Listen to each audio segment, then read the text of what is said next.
Hey, time for another automation. This is one of my advanced automations that, together with a couple of others that I've been building, are the entire process that I use now to write a book with AI. So let's walk through what this one looks like and how it can help you.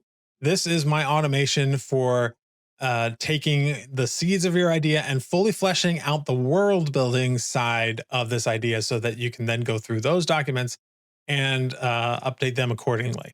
So here is my automation inside of n8n.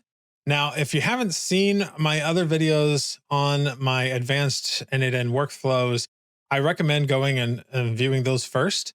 Otherwise, this might seem a little bit confusing to you. I will quickly run through them. There's this one, which was my brain dump to dossier automation. This one is basically you just give it all the ideas that you have, everything you can think of, and then it will go through and create a full checklist of everything you need, all of the characters you need, all of the world building elements that need fleshing out, a few notes on the outline, and things like that.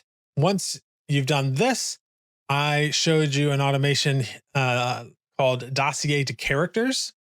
And this one, what it did is it went through your dossier, identified all of the different characters there, and then it did a loop one by one on each character, running through a couple of prompts for each to fully flesh out those characters, right?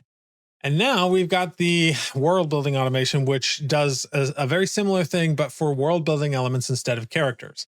So let's walk through this initially. First of all, I always like to leave a space at the beginning. So this activates by submitting this form. The only thing on this form is a place for author notes.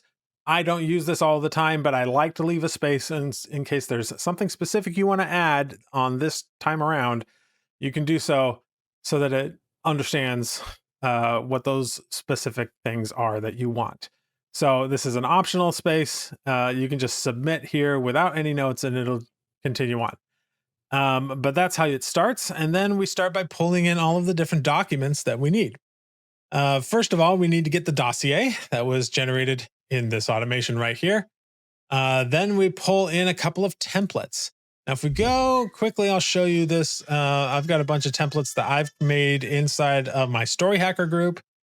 So here's a couple of them that you can see: how to write dark rogue fantasy, how to write young adult medieval academy fantasy, urban fantasy with a male lead, etc. I've got 30 of these finished. I just need to upload them, but I'm hoping to do about 100 of them in the future. But you don't have to use any of these. I do have these books available for sale on Amazon.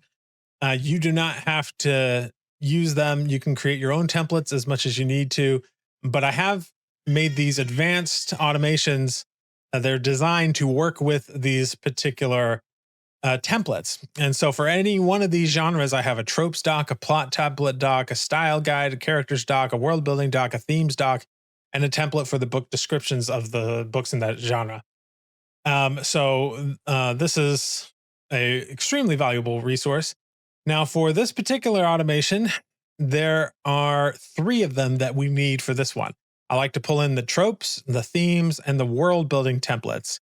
We don't necessarily need all the templates all the time because these automations focus on different things.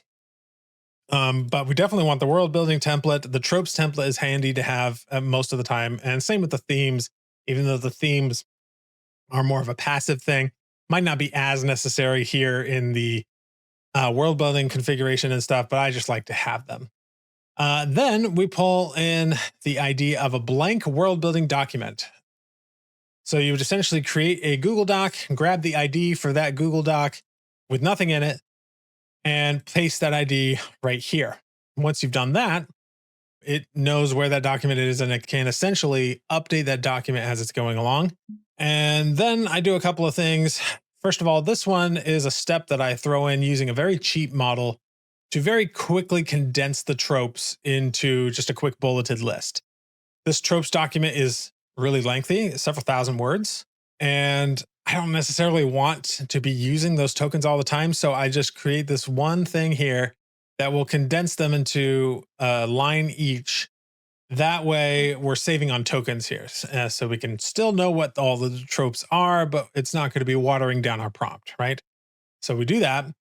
And then I have this prompt that looks at the story dossier, which is pulled in here, and it looks through that and identifies a list of all of the different world building elements that we need to flesh out. And just a quick look at this prompt. It's a very short prompt. You are a parser given the above book outline text, return a JSON array named world building containing each world building element listed in the dossier above, as it's pulling in the content of the dossier here. Do not divide the elements into categories and make sure all world building elements are accounted for, and don't add any new world building elements, only output valid JSON. So it's just making a list in JSON of all of these different elements. Then we have this code node, which I vibe coded, so I can't tell you exactly what it does because I am not a coder. But here's the code. This is all of it. You can take a screenshot if you want. But what this does is it takes that JSON and parses it out. So in the next step, we can start running a loop on each individual item that it identified. So what we do here then is it runs this loop, and there are 3 main AI steps in this that it'll go through for each world building element. So it'll do this. It does the regular expansion. It grabs everything that's already in the world building sheet, if any. So it can run a logic check to make sure what it just created fits with everything else. Then it does a rewrite on that thing. And then it adds this world building element. This should say add world building to doc. And then it just repeats the loop for every world building element. So the main prompt here, the important one, is this one called expand world building element. So let's walk through this prompt really quickly, and then we'll wrap up the video. And real quick, if you want the exact long form prompts I use to write books with AI, hit the Story Hacker link below. The group's waitlisted right now, but when you join, I'll email you my full prompt pack for free. Pop in your email and I'll send it over. So first we pull in all of our context. And some people have asked me why I pull in the context first instead of like in maybe a more appropriate place. That's a prompt engineering technique I learned from the folks at Claude. Claude recommended you put all your context first and then your instructions last, which I thought was interesting. So we pull in the condensed genre tropes. Again, I'm just pulling in the condensed ones because I don't want to like overwhelm the context here with nothing but tropes. So I just pull in those condensed lists. But I do pull in the full world building template because we need that, and the themes template. I don't condense the themes template because it's not a really long doc. Then we pull in the full dossier that we had generated in a previous automation. And then the author notes here are included here, just in case you wrote any of those. And then here we go. Given the above brain dump information, genre tropes, and world building template, themes template, and story dossier, I want you to create a fleshed out world building sheet for this specific world building element. And then right here, it's pulling in the name that it got from the loop. So it pulls in whatever was in, whatever the name of the element in the loop is. And then it can compare that to what's in the dossier, pull the information from the dossier that it needs to, and so on. First, determine what world building category this element, and then I rename that element again here, just to be specific, belongs to. The list of categories are as follows. And I've put together these categories myself. We have high-level world building. We have setting and locations, objects and artifacts, magic systems and technology, groups and races, gods and deities, geography and nature, population and politics, culture, history and lore, religion and beliefs, and languages. So pretty much any world building element is going to fit in there. Even if you don't have a fantasy or science fiction book, obviously some of these are for fantasy and science fiction, like magic systems and technology or gods and deities and stuff like that. But there are plenty of world building elements you'll have in every genre. For instance, settings and locations. Every book you write is going to have certain settings and locations that it's worth kind of mapping them out in your head. This is one of the things I discovered when I was first becoming a writer, is that world building is not just like the history and lore of your planet, right? It's a lot more about the actual room by room layout of a building that you have certain scenes take place in. So we have that. Same with artifacts and lore, or objects, beliefs, culture, politics. These are all things that you might see in any genre.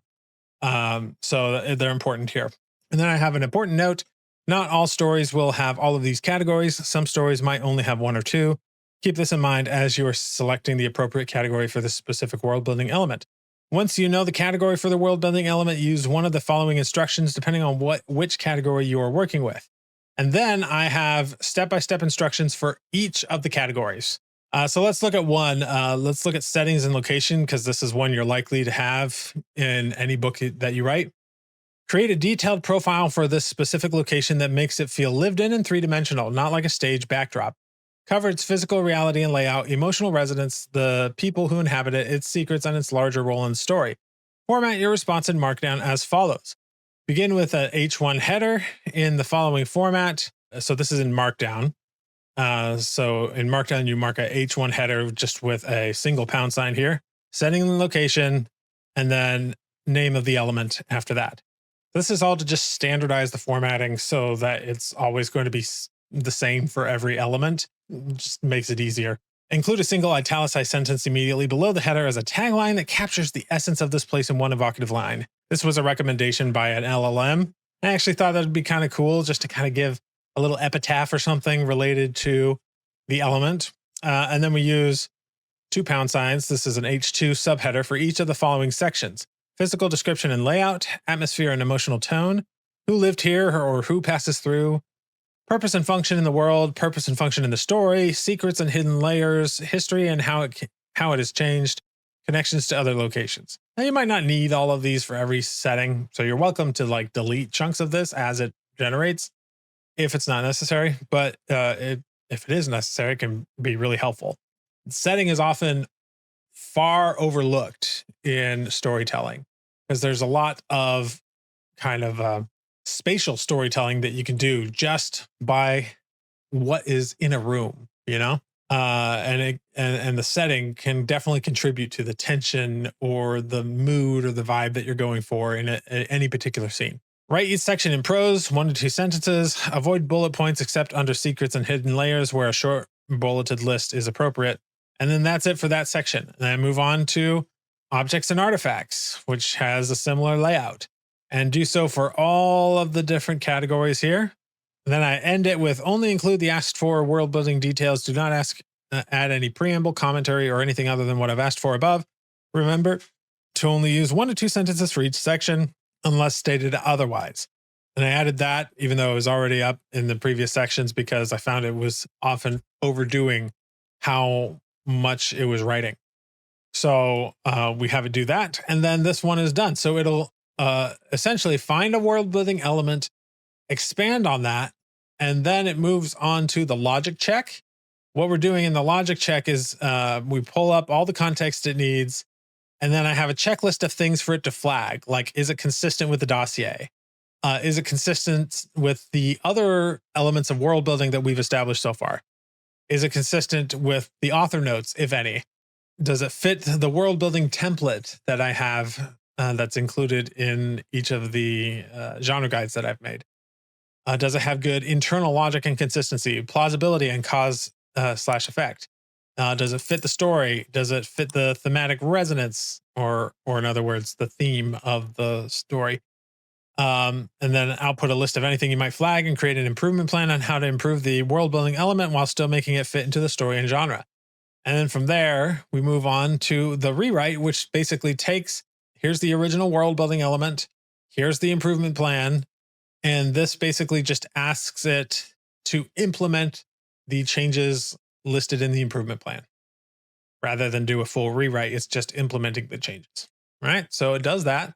And then it adds that to the world building doc and then continues on its loop to the next world building element. And that's the entire thing. So let's look at what this actually looks like in a book. So since this is going from the dossier to the world building thing, here is an example of a dossier that I've got here. This is all in Markdown, so apologies if it looks a little messy. But basically what this does is right here, it's giving me a full list of all of the world building elements that it wants to go through. Things like the city, like Arch City, the Sun Spires, the processing lab, the chasm floor, you know, things that might be necessary for it to know as it's going through and building up this story. And so if it's going through that automation, it'll automatically detect all of these and run that loop on each one of these in turn. So what that looks like here is we've got this first one here for Arch City. Here's that little epitaph that goes at the beginning. A city that climbs towards sunlight, it will never share equally, built into the bones of a wound the mountain never healed. Because this is a city kind of built into these large chasms that are in the mountains. Kind of like, think of it like if you had a more narrow Grand Canyon with a city kind of built over it with bridges and stuff. That's kind of what this city is. And so it went ahead and generated the physical description and layout here, the atmosphere and emotional tone, who lives here, who passes through, the purpose and function in the world, the purpose and function in the story, the secrets and hidden layers, the history and how it's changed, and the connection to other locations. And that's the full thing right there. And it's pretty extensive in this case. I don't always need it to be this extensive, but this is an important location, so I did allow it. And so that's what it looks like in practice. And now we can take this and the character doc and use those to help shape the outline, which is the next automation that I'll make a video on in the future. So be sure to subscribe and all of that. You can gently caress the like button because it's been smashed way too many times, and then go from there. And of course, if you're interested in my membership, you can check that out at the link down below as well. And I will see you in the next video.